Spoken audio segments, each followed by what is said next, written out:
Married for 7 years, David Harding had slept with all my colleagues and friends. I pretended not to notice and went for my prenatal checkup, 9 months pregnant as usual. It wasn't until one of these trips that his new flame ran me over with her car. Bleeding profusely, I begged him to take me to the hospital. David Harding looked at me with disgust. Laura Dubois, when did you learn to stage accidents? Don't think you can get my attention with your pathetic acting. Even if you died in front of me, I wouldn't give you a second glance. With that, he sped off with his new darling. By the time I was admitted to the hospital, the baby in my womb had already suffocated. My grandma, too, passed away from a sudden heart attack due to the shock. When I woke up, I looked at Grandpa Harding with a blank expression. Let me go. I've paid back what I owed the Harding family with my life. 1. As I spoke, messages kept flooding my phone. Countless photos of David Harding and his new love, Tiffany James. While I was struggling in labor, the two were at it in a luxury hotel until dawn. Tiffany James, covered in hickeys, leaned against David Harding's chest, her smile full of provocation. Grandpa Harding, unaware of the truth, wanted to make one last effort. He took out a stock transfer agreement and placed it in front of me. Laura Dubois, David isn't a bad kid at heart. You've loved him for so many years. Why not give him another chance? As long as I'm here, no one can shake your position as Mrs. Harding. I didn't say anything and casually opened a video sent by Tiffany James. The sounds of their intimacy immediately filled the hospital room. Tiffany James gasped and asked, David, aren't you even a little sorry for leaving Laura Dubois on the street? David Harding nibbled on Tiffany James's neck, his eyes glazed. What's there to feel sorry about? The person I love most is you. Even if Laura Dubois has the baby, she's no match for you. Those vulgar words made Grandpa Harding's temples throb. With a long sigh, he finally relented. The Harding family is in the wrong. I'll handle the divorce, and you'll be free in 7 days. As for your grandma and the baby's funeral arrangements. As he spoke, the nurse brought the baby over. It seemed even heaven couldn't bear to see me waste away in this marriage any longer. The baby was stillborn. I turned my head away, trying to calm my emotions. Bury the child in the Harding family estate. I'll take Grandma's urn with me. Grandpa Harding nodded, his face full of pain. It's my fault for forcing you to stay in the Harding family estate. Go, go. You deserve a better life. With that, he hunched over and left with the dead child in his arms. The tears I had been holding back finally streamed down my face. All sorts of bitterness welled up in my heart. My marriage to David Harding was arranged by Grandpa Harding. He needed someone to keep an eye on David Harding. I needed someone to pay for Grandma's expensive medical bills. So, we hit it off. I quit my job and married David Harding. After the marriage, I learned about David Harding's tragic past of losing his parents at a young age. I also witnessed him crying out, "Mom," in his sleep. Two broken souls resonated at that moment. I wanted to heal David Harding's heart. I wanted to build a happy family with him. To fulfill my duty as a wife, I practiced cooking, trying to recreate the taste of his mother's cooking that he described. I traveled to different places, trying to recreate the log cabin from his memories piece by piece. I even learned all sorts of bedroom tricks to satisfy his desires. I thought we would have a happy future. But on our wedding anniversary, he openly took my best friend to a hotel. I ran over to confront him like a madwoman. David Harding sneered and threw the contract between me and Grandpa Harding in my face. Laura Dubois, what do you think you are? Did you really think you were Mrs.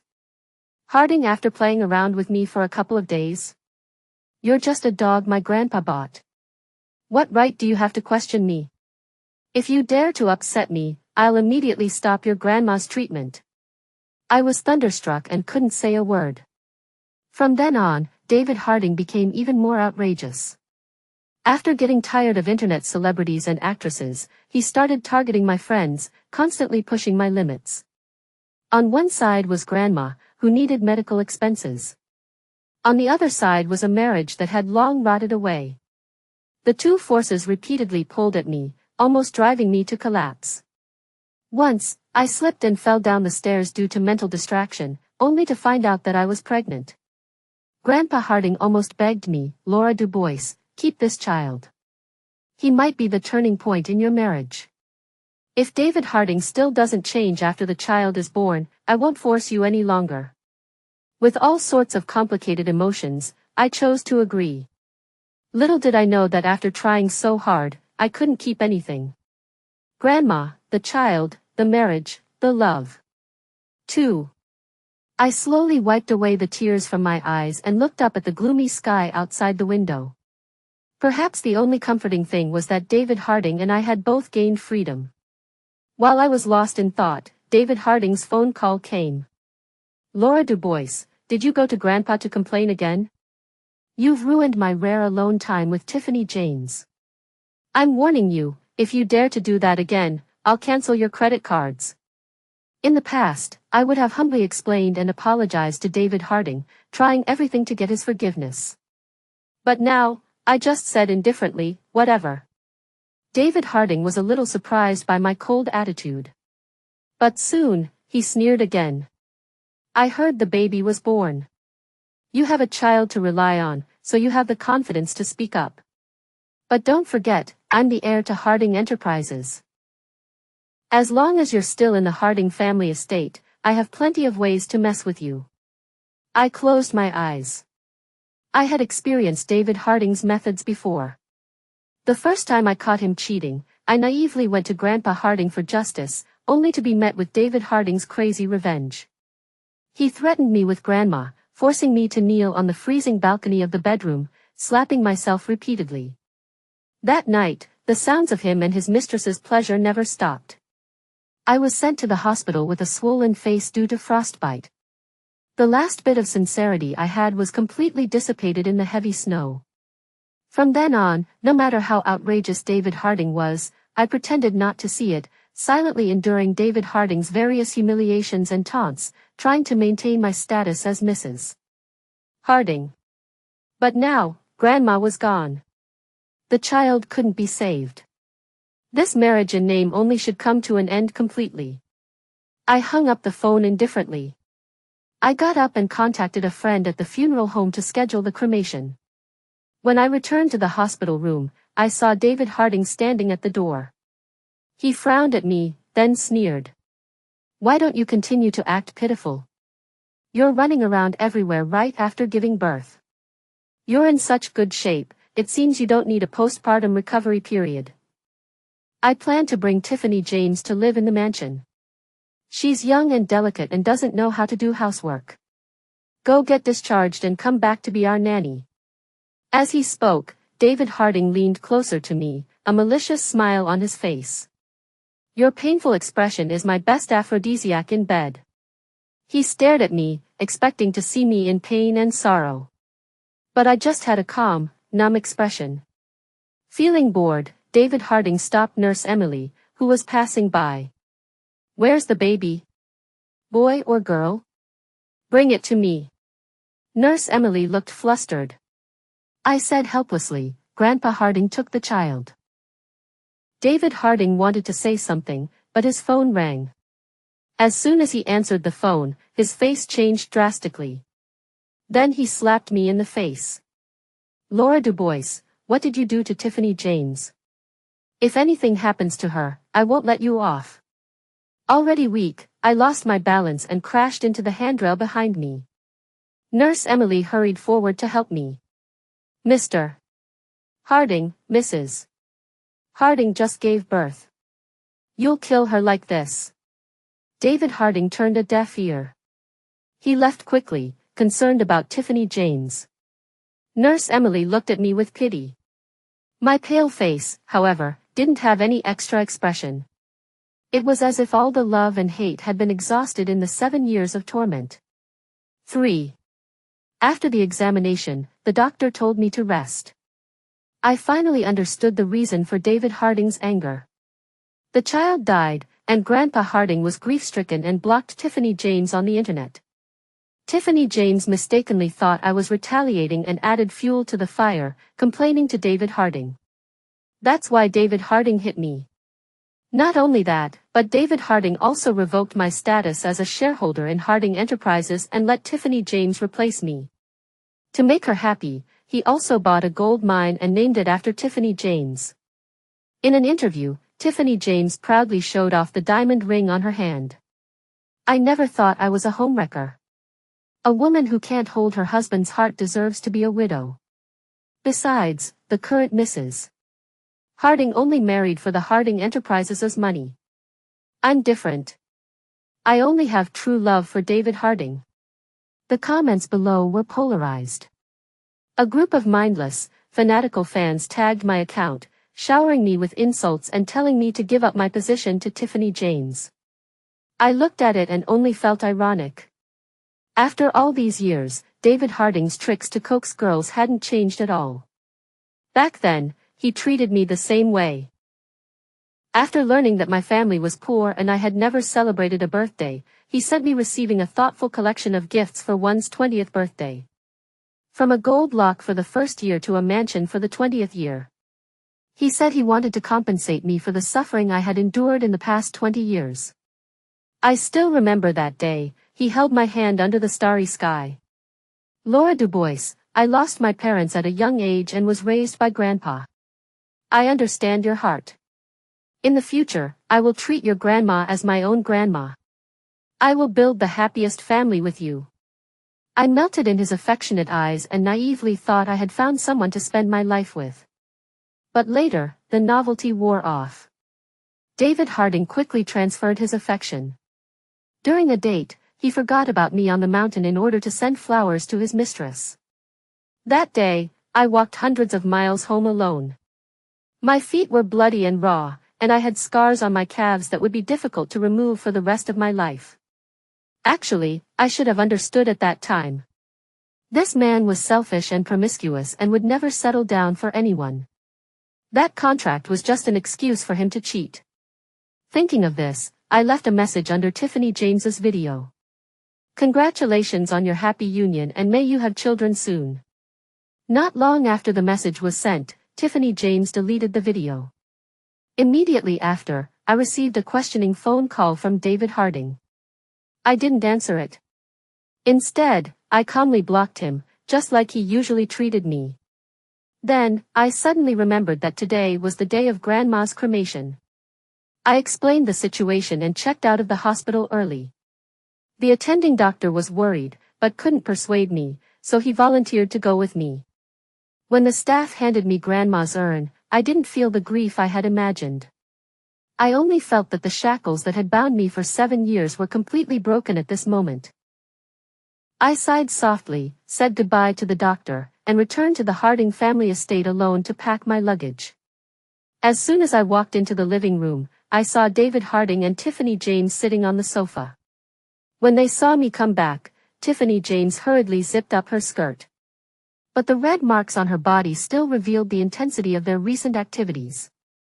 I wasn't sad or angry. As if I didn't see anything, I walked into the bedroom with a blank expression. When I came out, Tiffany James had already left. Only David Harding was sitting there drinking. Seeing me come out, he slowly looked up. The dim light hit his face, making it impossible to see any expression. Laura Dubois, where did you go today? It's none of your business. I didn't want to say more, but David Harding suddenly smashed his glass. He strode up to me. Why are you pretending to be so pure and innocent? Don't think I don't know you went to mess around with your boyfriend. Laura Dubois, are you that lonely? Are you blaming me for neglecting you these days? In that case, I'll grant your wish. With that, David Harding rudely tore open my clothes and dragged me towards the bed. I was startled by his actions. I struggled and said, David Harding, are you crazy? I just gave birth. David Harding, who had already lost his mind, couldn't hear anything. He bit down on my shoulder. I pushed David Harding away with all my strength and slapped him. Angered, David Harding retaliated by picking up the glass on the table and smashing it at me. With a bang, a trickle of blood slowly trickled down my forehead. David Harding was stunned for a moment and instinctively came to support me. "Why didn't you dodge?" I staggered back a few steps, wanting to say something. But my body couldn't support me and I fell down. 4. I don't know how long it had been, but I was awakened by the sound of David Harding and Grandpa Harding arguing. I realized that I was back in the hospital again. Seeing me wake up, David Harding seemed relieved. He looked at Grandpa Harding with displeasure. "This is the good wife you picked for me. She ran off to date her boyfriend before her postpartum recovery period was even over." Grandpa Harding trembled with anger. "What date? Do you even know what Laura Dubois was doing yesterday, Grandpa?" I interrupted Grandpa Harding. "It's all over." Grandpa Harding understood what I meant and didn't say any more. He just looked at David Harding with disappointment. David Harding waved his hand indifferently. "She's awake. There's nothing else for me here. Tiffany James is still waiting for me. I'll leave first." Grandpa Harding hit him with his cane. "Beast. I don't care where you go today, but you must come to the Harding family estate with Laura Dubois tomorrow." Before he could finish speaking, David Harding's figure had already disappeared at the door. Grandpa Harding sighed and his back became even more hunched. He handed the signed divorce agreement to me. "Laura Dubois, it's my fault for not educating my descendants well. But that child is also your flesh and blood. I hope you can see him off one last time." Looking at the old man with his hair completely white, I couldn't bear to refuse. The next morning, I came to the Harding family estate dressed in black. This child was born with my life. It's a pity that I didn't even get to hold him before we were separated forever. I gently wiped away the tears from my eyes. This was fine too. It would save me from being reluctant to leave because of my worries. I had already tried my best in this marriage. Leaving this time, I only felt tired, not regret. David Harding didn't show up until the child was buried. Instead, I saw photos of him and Tiffany James trying on wedding dresses on the trending searches. Tiffany James triumphantly sent me a message. "What if you gave birth to a child?" David Harding ultimately chose me. By the way, did you think David Harding was taking care of you while you were in a coma? Actually, he was with me the whole time. We unlocked many new positions in the hospital bed next to you. In the video, my pale face was in stark contrast to Tiffany James's radiant face. I didn't reply. I silently forwarded all the messages and videos to Grandpa Harding. Then, I took off my wedding band. Holding Grandma's urn, I whispered, "Grandma, let's go home." It wasn't until nightfall that David Harding returned to the Harding family estate, drunk. As soon as he opened the door, he was frightened by the wreaths everywhere. Who died? Could it be Laura Dubois's grandma? He was startled and panicked. Why didn't you tell me about such a big thing sooner? Where's Laura Dubois? She must be very sad now. I want to be with her. Grandpa Harding, who couldn't bear it any longer, threw the divorce agreement at David Harding's face. Laura Dubois has already left with her grandma's urn. Today is your son's memorial service. 5. Grandpa Harding's emotions, which he had been holding back until now, completely exploded. He pointed at David Harding and roared, "Your mistress drove the car and caused Laura Dubois to have a premature birth. The child missed the best time for rescue and suffocated in Laura Dubois's womb. Her grandma also passed away suddenly because of the shock. David Harding, all of this is your fault." David Harding was stunned in disbelief. He looked around and sneered. He tore the divorce agreement in his hand to shreds. "Grandpa, you're so old, don't follow Laura Dubois in her acting. I don't believe she would divorce me. How could she give up the power and wealth of the Harding family?" David Harding kicked over the wreaths next to him. "Why are you putting these things in the house for no reason? Aren't you afraid of bad luck? Aren't you just angry that I've been staying out and not coming home to see the child? I'm back now, aren't I? Where's the child? Bring him over and let me see him." Have you named him? Does he look like me or Laura Dubois? David Harding hummed a little tune and looked around. But all the servants in the Harding family estate lowered their heads, looking sad. No one paid attention to him. Seeing this, David Harding felt a trace of uneasiness in his heart. He searched the mansion. After searching without success, his tone became unnatural. Where did you hide my child? Grandpa, I know I went a little too far last time. I shouldn't have hit Laura Dubois. But the child is born. She can't divorce me, can she? Tell me where she is. I'll go apologize to her and coax her. David Harding didn't take Laura Dubois's anger and grievance to heart. He knew that Laura Dubois couldn't leave him. No matter how outrageous he was, Laura Dubois had to swallow all her grievances alone for Laura's mother's sake. Besides, they now had a child. Laura Dubois had another worry. David Harding didn't believe she would divorce him. He didn't believe she would leave either. Grandpa Harding picked up his cane and hit David Harding hard. You beast, how did the Harding family raise such a wicked creature like you? You don't want such a good woman like Laura Dubois, but you treat a celebrity socialite like a treasure. David Harding curled his lips, not caring. He simply crossed his legs and sat down on the sofa. You saw that trending search, so you joined hands to put on an act, right? Grandpa, those women and I are just playing around. Laura Dubois is the most important woman in my heart. I never thought of letting any woman replace her. If you don't believe me, I'll prove it to you now. With that, David Harding called Tiffany James. Do you still like the wedding dress? I've already bought it for you. You're not young anymore. Find an honest man to marry. Don't show up in front of me again. Without waiting for the other party to respond, David Harding skillfully blocked Tiffany James. Then he spread his hands and smiled at Grandpa Harding. Are you satisfied now? Okay, let Laura Dubois bring the child home with me. At most, I'll promise her that I'll come home to accompany her and the child on Mondays, Wednesdays, and Fridays, and go out on Tuesdays, Thursdays, and Saturdays. Grandpa Harding was so angry at David Harding's cynical appearance. He was determined to teach this unfilial grandson a lesson. But as soon as he raised his cane, he felt a dizzy spell. The successive blows and hard work completely overwhelmed the elderly man. He clutched his chest and fell straight down. 6. David Harding's face changed drastically, and he hurriedly sent Grandpa Harding to the hospital. The entire Harding family was in chaos. After a night of rescue, he was finally out of danger. He just fell into a coma and didn't know when he would wake up. David Harding stood at the door of the ward, impatiently lighting a cigarette.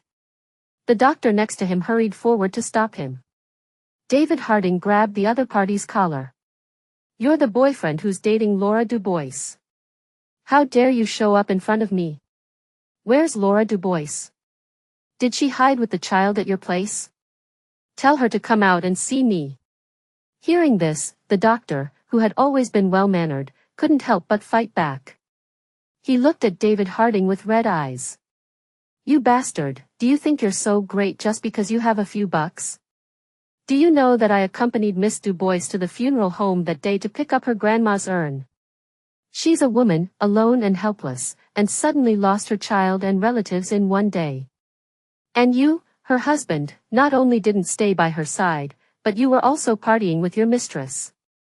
Are you even human? The Nurse Emily colleagues came to break up the fight. But all their words were blaming David Harding. Faced with these accusations, David Harding couldn't say a word. His mind was full of Laura Dubois's calm and numb face that day. Over the years, he had become accustomed to ignoring Laura Dubois's emotions. How could he have noticed the intense sorrow hidden beneath that seemingly calm face? David Harding's heart ached fiercely. But he still gritted his teeth and shook his head. You've all been bought off by Laura Dubois. I won't believe your lies. Laura Dubois cares so much about her grandma. If her grandma died, how could she not have any reaction? And that child, she gave birth to him with her life, how could she be so calm? He said so, but a storm raged in his heart. David Harding wanted to prove that he was right. He drove back home like a madman. Looking at the empty house, he suddenly remembered. The day they argued and fought, Laura Dubois came back to pack her luggage. She was really determined to leave. Laura Dubois. Laura Dubois. Repeated calls went unanswered. David Harding lost his footing and fell to the ground. That's how he saw the wedding band rolling under the table. This wedding band was custom-made by David Harding shortly after their marriage. Laura Dubois treasured it very much. Over the past 7 years, they had argued constantly. But Laura Dubois never wanted to take off this wedding band. For the two of them, this ring was not only a wedding band. It was also a witness to their beautiful relationship. It was the only remaining hope and memory. But now, the ring was thrown in a neglected corner. Laura Dubois was also gone. David Harding's heart gradually sank, all the way to the bottom. He looked blankly at the familiar surroundings, but felt that everything was so strange. Sadness and fear surrounded him from all directions. Grandpa Harding still showed no signs of waking up. All the affairs of the company could only be handled by David Harding. But David Harding's heart was all on Laura Dubois. In the past, the company's affairs were managed by Grandpa Harding. The affairs of the house were taken care of by Laura Dubois. David Harding didn't have to worry about anything. He spent his days partying and carefree. But overnight, the two most important people in his life, the pillars of his life, all left. David Harding couldn't support such a large company. He couldn't support a broken home either. Helpless, David Harding chose to escape. He got drunk every day. He hugged Laura Dubois's photo and cried bitterly. That night, David Harding was drinking at home again. The door to the room was pushed open. A slender figure walked in and gently hugged David Harding. Smelling the familiar fragrance, David Harding's long silent heart beat wildly. He held the person in his arms tightly, constantly telling her his thoughts and love. Laura Dubois, you're finally back. You don't know how much I've missed you during this time. Grandpa is very sick, and the company's affairs are overwhelming me. When I get home, I can't see you either. I really don't know what to do. Don't leave me again, okay? I'll change. I won't go out and mess around anymore. I'll stay by your side. Let's have another cute baby and live a good life as a family of 3. David Harding, drunk and hazy, spent the night with the person who came. It wasn't until the morning sun shone on the bed that he saw clearly that the person last night was Tiffany James. Tiffany James leaned weakly against David Harding's chest and said, I heard everything you said last night, David. Laura Dubois isn't worth your love. Let me be with you from now on, okay? I would never be as useless as her. I will definitely give you a healthy and adorable child. This time, David Harding didn't indulge in Tiffany James's tenderness. He kicked Tiffany James off the bed. With a cold face, he got up and put on his clothes. Tiffany James, I was just playing around with you. The only person I've ever loved is Laura Dubois, and I was only with you to spite her. From now on, I'm going to turn over a new leaf. If you dare to show up and ruin our relationship again, I won't let you off easily. He threw a check at Tiffany James's face. Then, he put on his coat and left. Just last night, David Harding had figured things out. In this world, he could lose everything, but he couldn't lose Laura Dubois. No matter what, he had to get Laura Dubois back. 7. After much wandering, I finally returned to my long-lost hometown, Willow Creek. Everything here was the same as before. Time seemed to have been paused here. Even though I hadn't been back for so many years, it was still exactly the same as I remembered. Aunt Carol was surprised and delighted to see me. She enthusiastically helped me clean up the old house. We were all so happy for you when you got into Harvard University. Looking at you now, you must have made a name for yourself in the big city. Your grandma's hard work wasn't in vain. Looking at Aunt Carol's kind face, I lowered my head in embarrassment. I was the first student from this Willow Creek to be admitted to a prestigious university. At that time, everyone, including myself, thought that I would have a brilliant future. I would give Grandma a good life, and I would have a happy family. But fate is fickle. At the crossroads of life, I chose to marry David Harding. For this, I sacrificed 7 years of my youth and 2 lives. I chatted with Aunt Carol for a while and briefly told her what had happened. After learning that Grandma had passed away, she looked sad. I couldn't help but burst into tears. I always feel like I killed Grandma. If I had noticed that something was wrong with her earlier, if I had hidden the news of the baby's death, if I hadn't married David Harding, and had earned money for her medical expenses with my own hands, none of this would have happened.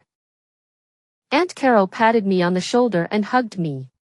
Actually, your grandma called me many years ago. She knew that you were unhappy after you got married, and she cried and told me that she was sorry for you, that she had dragged you down. Laura Dubois, you're all grown up now, and I don't have much to advise you, but no elder doesn't love their child. Your grandma wouldn't blame you, she only hoped that you could be happy. I threw myself into Aunt Carol's arms and cried bitterly, wishing I could vent all the grievances and sorrows of the past 7 years. After crying, I felt much better. The regrets of the past could no longer be made up for. Fortunately, although I was stripped of a layer of skin, I still struggled out of that golden cage. I didn't continue to sink endlessly. I held a simple funeral for Grandma in hometown, Willow Creek, and buried her with my deceased parents. The surrounding neighbors were very enthusiastic and took the initiative to lend a helping hand, giving me a lot of help in matters big and small. I also made up my mind to stay in hometown, Willow Creek. With my excellent education, I successfully stayed at the local school and became a teacher. Most of my colleagues were young people who had just graduated. They were the same age as Tiffany James, but they were sunny, cheerful, and positive. In our free time, we would chat and go shopping together. Life was simple and comfortable. Until one day, David Harding appeared in front of me. The smell of alcohol on his body gave me a headache. I wanted to avoid him, but he blocked my way. He looked at me, his eyes filled with a deep affection that I couldn't understand. Laura Dubois. I miss you so much. David Harding, we're divorced. My face was expressionless, as calm as if I were looking at a stranger. David Harding kept shaking his head, stubbornly holding up the wedding band in front of me. I don't agree, Laura Dubois, I can't live without you. During the time you were gone, I missed you like crazy. I've always been afraid to tell you, but I really and truly love you. The time I was with you at the beginning was the happiest time of my life. I thought that there was finally someone in this world who could love me wholeheartedly, and I thought that I could finally have a home. But the contract you signed with Grandpa shattered all my illusions. I couldn't accept that the woman I loved so deeply was approaching me with a purpose, so I did so many ridiculous things to get revenge on you. David Harding said as he cried, as if he had suffered a great grievance. I looked up at David Harding. Do you remember what day our wedding anniversary is? David Harding was stunned. He stammered for a long time, unable to say an exact date. I sneered and said slowly, I remember, I'll never forget it. Because your mistress told me that the first time she slept with you was on our wedding day. That girl was the bridesmaid David Harding had chosen. She was the distant cousin he talked about. Not long after our marriage, she took the initiative to reveal her relationship with him. But David Harding quickly grew tired of her. After a new favorite appeared, she became a discarded woman before me. Exposed, David Harding was speechless. But my long-term compromise and tolerance made him think that he could win me back with just a slight bow of his head. After that, David Harding began to send me flowers and gifts, just like in our honeymoon period. But I was no longer the ignorant girl I used to be. And I wouldn't make the same mistake twice. Just as I had decided to never see David Harding again, I received a call from a lawyer. Grandpa Harding was critically ill, and he wanted to see me one last time before he died. 8. In the past 7 years, Grandpa Harding had been respectful and caring. In terms of both emotion and reason, I should fulfill my filial piety. I put aside my grievances with David Harding and rushed back to Harding family estate overnight. Grandpa Harding on the sickbed was already in his final moments. His old face was full of sorrow. "Laura Dubois, I'm sorry to you, the Harding family is sorry to you. When I married David Harding, I was still young and ignorant. But Grandpa Harding, who had spent half his life fighting in the business world, wouldn't have understood the unfairness of that contract. He cut off my other possibilities in life and lured me into signing that contract, burying my life's happiness in this golden cage." I was silent for a moment. "I don't blame you. I made that choice willingly. I don't blame anyone. David Harding has been spoiled by me. No matter what happens to him in the future, it's all his own fault. I don't dare to ask you to go back to him. I only ask that you give him a bite to eat when he's down and out." The lawyer handed over a contract. Grandpa Harding was preparing to transfer most of his shares and property to my name. He even wanted to hand over the company to me to manage, leaving David Harding only a mansion and a small number of shares. I chuckled and shook my head. "Grandpa, this responsibility is too great. I can't bear it. More importantly, I've already spent 7 years on David Harding. For the rest of my days, I just want to live for myself and don't want to have anything to do with him anymore." Grandpa Harding loved this grandson of his so much. Even on his deathbed, he was thinking of paving the way for him, not caring about sacrificing other people's lives. But now, I would not be trapped by David Harding's sweet words, nor would I be confused by Grandpa Harding's sugar-coated bullets. I had completely understood that the gifts of fate had long been marked with a price. Seeing that I was so determined, Grandpa Harding coughed violently. David Harding's emotions were also a little agitated. He looked at me with red eyes, wanting to say something, but Grandpa Harding waved his hand to stop him. I bowed to him, unwilling to stay any longer. As I walked to the door, I heard Grandpa Harding's helpless and heartbroken reprimand. "Give up. All the wealth of the Harding family can't buy her return. David Harding, you've made a terrible mistake." Then, a piercing alarm sounded. This old man, who had worked so hard all his life, completely ended his life in regret. I asked the doctor to send a wreaths for Grandpa Harding, considering it a complete end to my grievances with the Harding family. As I walked to the intersection, David Harding chased after me again. He knelt down to me on the crowded roadside. "Laura Dubois, Grandpa is dead, you're all I have left. I already know I was wrong, and I'm willing to repent. What do I have to do for you to come back to me?" It was clear that this repentance and apology came from the bottom of his heart. But I had heard too many such promises in the past 7 years. I watched the children running by the side of the street. Watching the old woman wiping sweat for the children. After a long silence, I slowly said, "Unless time goes backward and the dead come back to life." Knowing that he was powerless, David Harding cried out in despair, like a spoiled child trying to get what he wanted with tears. I didn't want to pay attention to him. Instead,